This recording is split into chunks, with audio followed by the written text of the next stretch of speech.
bata, kamusta kayo? Ako ulit si Teacher Cess, ang inyong teacher sa inyong Sunday School. Pag-aaralan natin ang naging buhay ni King Solomon. Tara, sabay-sabay natin siyang pag-aralan. Bago tayo mag-aral ng ating Sunday School, tayo muna ay manalangin.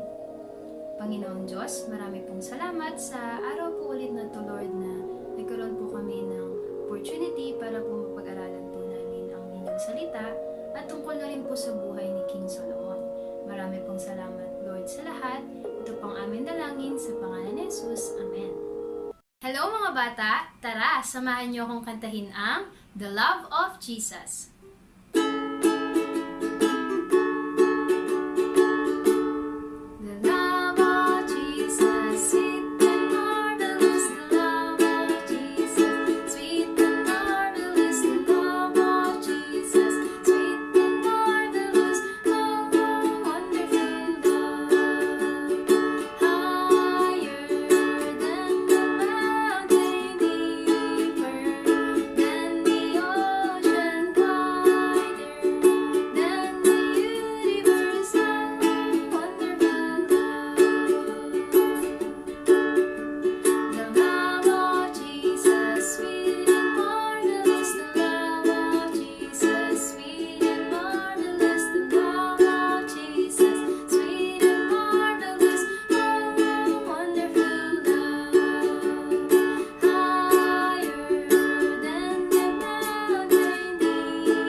King Solomon built the temple in Jerusalem for people to worship God. However, although God had told his people not to marry people from other nations who worship idols. As Solomon grew old, his wives turned his heart after other gods, and his heart was not fully devoted to God. On a hill east of Jerusalem, Solomon built a high place for Chemosh, the god of Moab, and for Molech, the god of the Ammonites. He allowed altars to be built for the gods of his wives, including Ashtoreth, the goddess of the Sidonians. The Lord became very angry with Solomon for turning away from him and offering sacrifices to idols. God told Solomon, "Since this is your attitude and you have not kept my commandments, I will tear the kingdom away from you and give it to someone else. For the sake of your father David, this won't happen in your lifetime, but when your son takes to the throne." When Solomon was rebuilding Fort Millo, he put a very evil and hard-working man called Jeroboam in charge of the workers. One day, as Jeroboam was leaving Jerusalem, the prophet Ahijah, who had put a new robe, met him and spoke to him alone in the field. Ahijah tore his new robe into 12 pieces and said to Jeroboam, "Take 10 of these pieces, for God is going to tear the kingdom from Solomon and give the 10 of the tribes to you. God will let Solomon reign for the rest of his life, but he will take away the kingdom from his son and give the 10 of the tribes to you."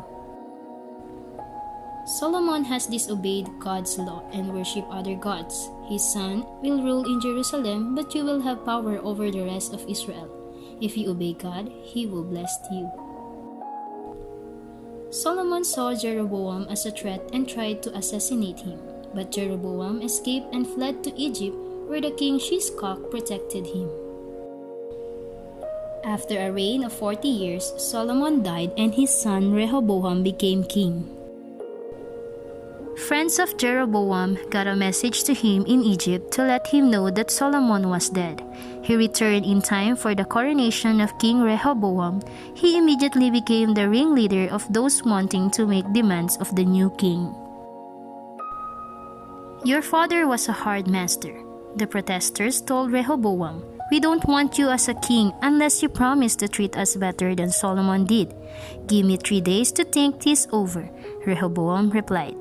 "Then come back for my answer." So the people left. Rehoboam went to the old man who had advised his father Solomon. "What do you think I should do?" he asked them, "If you agree to be good to them and serve them well, you can be their king forever." They replied, but Rehoboam ignored them. Instead, he returned to the young men he had grown up for their views. They said, "Tell them, if you think my father was harsh on you, well, I'll be harsher. My father used whips on you, but I'll use scorpions." So when Jeroboam and the people returned 3 days later, Rehoboam threatened them with even harder work and harsher treatment. When the people realized that the king was refusing to listen to them, they began shouting, "Down with David and all his relatives. Rehoboam came be the king of his own family." "Let's go home," as the prophet had foretold. 10 tribes deserted the king, and the only tribes of Judah and Benjamin remained loyal. King Rehoboam sent an official called Hadoram to force the 10 rebellious tribes of Israel to work for him, but they responded by stoning Hadoram to death. When this news king reached Rehoboam, he jumped into his chariot and fled to Jerusalem. The 10 tribes summoned Jeroboam and made him their king. The nations of Israel was now divided, with King Rehoboam ruling over the tribe of Judah and Benjamin in Jerusalem, and Jeroboam ruling the 10 remaining tribes of Israel from Shechem. King Rehoboam gathered an army of 180,000 fighters from Judah and Benjamin to force the rest of Israel to acknowledge him as their king.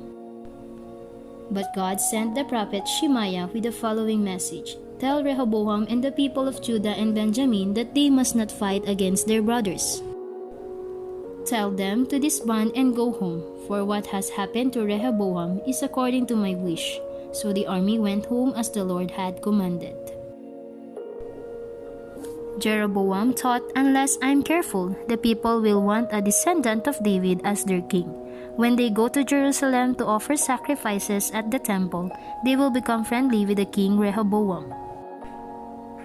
Then they will kill me and ask him to be their king instead." So on the advice of his counselors, the king had 2 golden calf idols made. He told the people, "Don't go to Jerusalem to worship. From now, these will be your gods." One of these calves' idols was placed in Bethel and the other in Dan.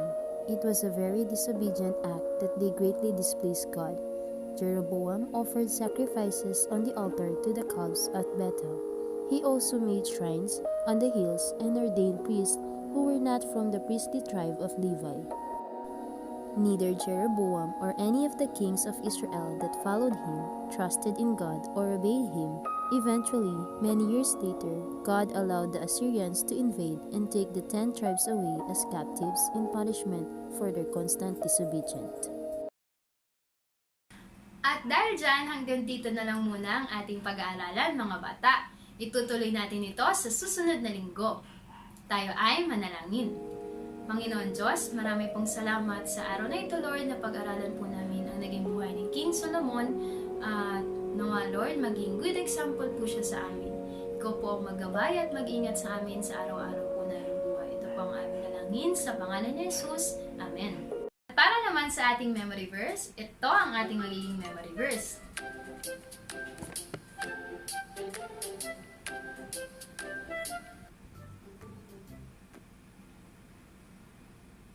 Hanggang sa ating muling pagkikita, mga bata. Paalam!